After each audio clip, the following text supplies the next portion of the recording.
Welcome to EO Talks, Eastern Oregon's very own talk show, only here on EO Alive. EO Alive, thank you for joining us today. Again, this is another continuation of our CHD MAT program, and I'm joined today again with Corey Escobar. I'm glad you're here with us. How are you, Corey? I am doing well, Brent. Thank you. How are you today? I'm doing great. So here we are. Yesterday was the first day of summer. Can you believe it? I really thought summer was like 3 weeks ago. I know. I thought the same thing. It was warm and hot and miserable, and then it's like summer's beginning now. What? Yeah. I think the calendar was a little bit late in telling us it was officially summertime. I think we knew in like late May.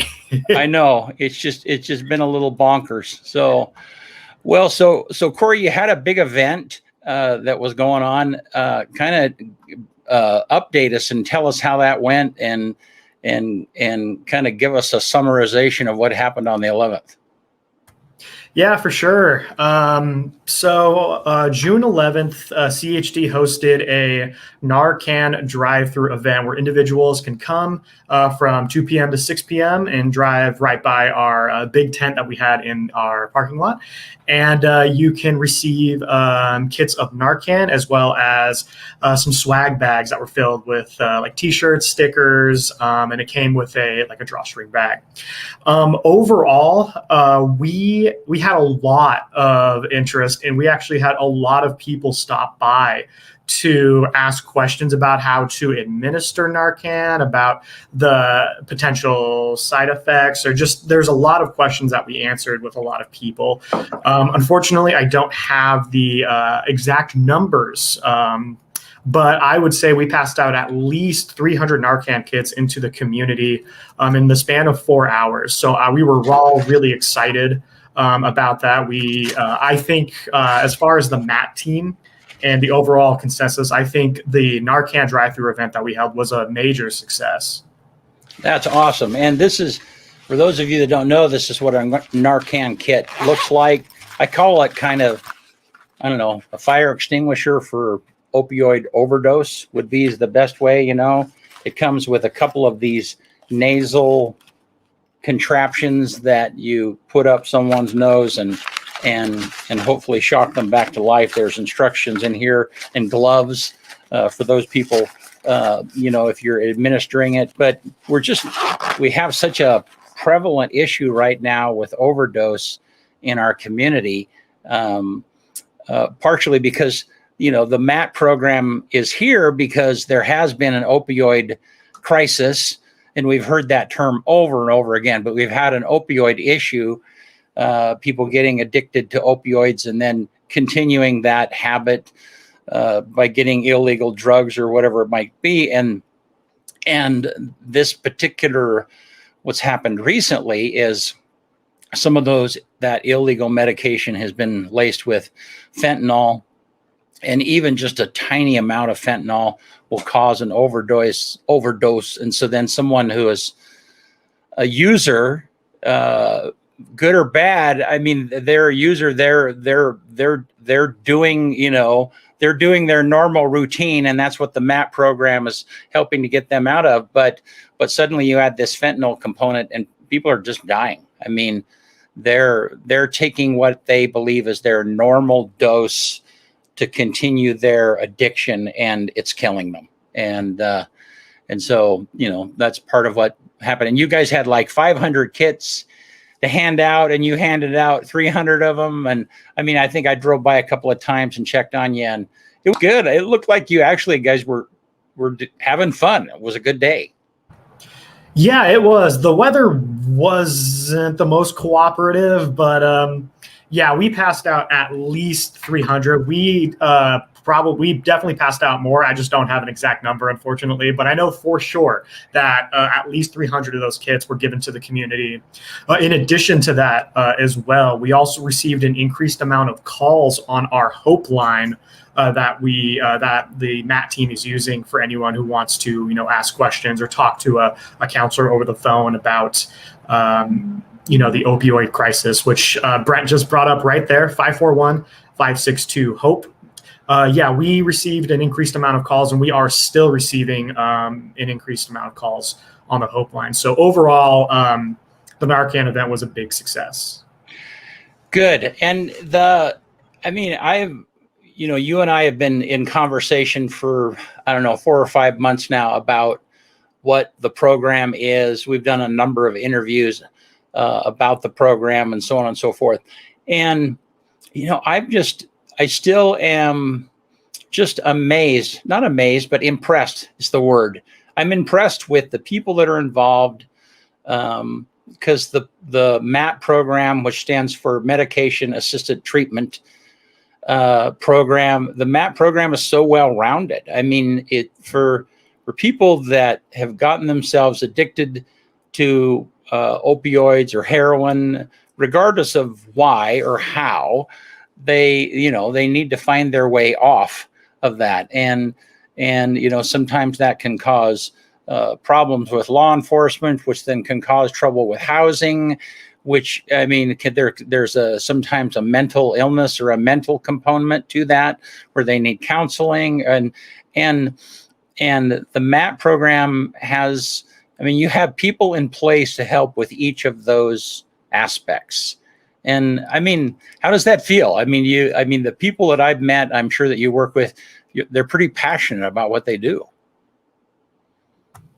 Yeah, the MAT program isn't a normal program that you will see in kind of any type of, community building. This is a wraparound team that's going to assist you.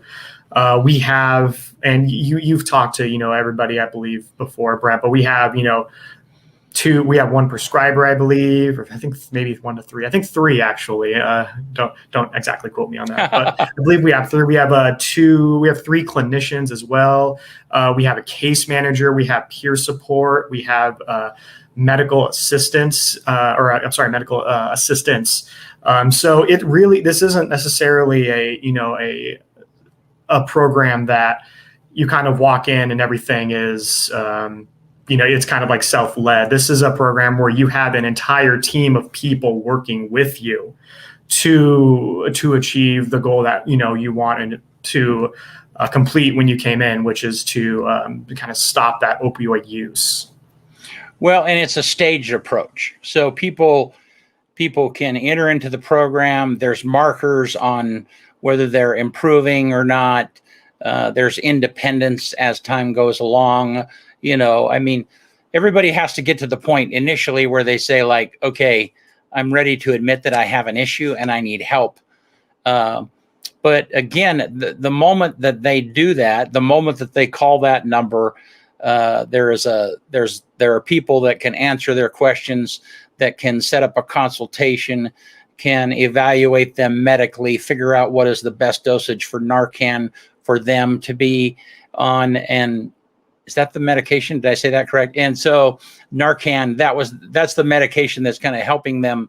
And so anyhow, it very much is a staged approach. And it's very cool. So, all right. So now that you've done the big push, this big event, what do you guys have planned? What's next? So seeing as though, we had a really big success with the Narcan DriveThrough event, we still had quite a few people that kind of drove through. And when they were asking questions, they were kind of making comments along the lines of like, this is the first time I've ever heard of like this opioid crisis and Narcan, or, people stating to us that they never knew that this was a problem at all. So while, we took a lot of time with answering any questions about that, but I think what we're going to do is, with summer upon us, we have more events to plan, absolutely, for sure. And I know for sure that CHD will have that great big tent that you saw will be at the fair. So it sounds like we're having a fair this year. So I think it'll be an incredibly busy time over there, because I don't believe the fair has been, I think it skipped 2 years, if I remember correctly. So this might be the first fair we've had in some time. So we're going to definitely utilize some space at the fair. for all of our programs at CHD, but there will definitely be a MAT team presence there as well, answering any questions anyone has about Suboxone, about Narcan, about the process. We will also have swag to give away there as well. We're not done with that. So there's still plenty of things to give out. Absolutely. So the Narcan event is not the only event that we are going to run and complete for the MAT team. There are more that we are planning in the summer. Good. And Suboxone, that's what I was looking for earlier. So yeah, because the Narcan that you guys have been distributing is literally to keep someone alive from if they're in the middle of an overdose. The Suboxone is the medication that is prescribed. That's why it's called medication-assisted treatment, because Suboxone is a medication that is used to essentially help wean people off of the opioids, or give them an alternative that won't kill them, depending on how you look at that. So, no, very good. And Corey, I didn't know. I mean, I got my ear to the ground pretty well. And when we first started talking about this, when George started talking to us about the MAT program, and I just didn't know. And those, we look back at those early interviews, and those were part of my questions, is like, really, is this really an issue?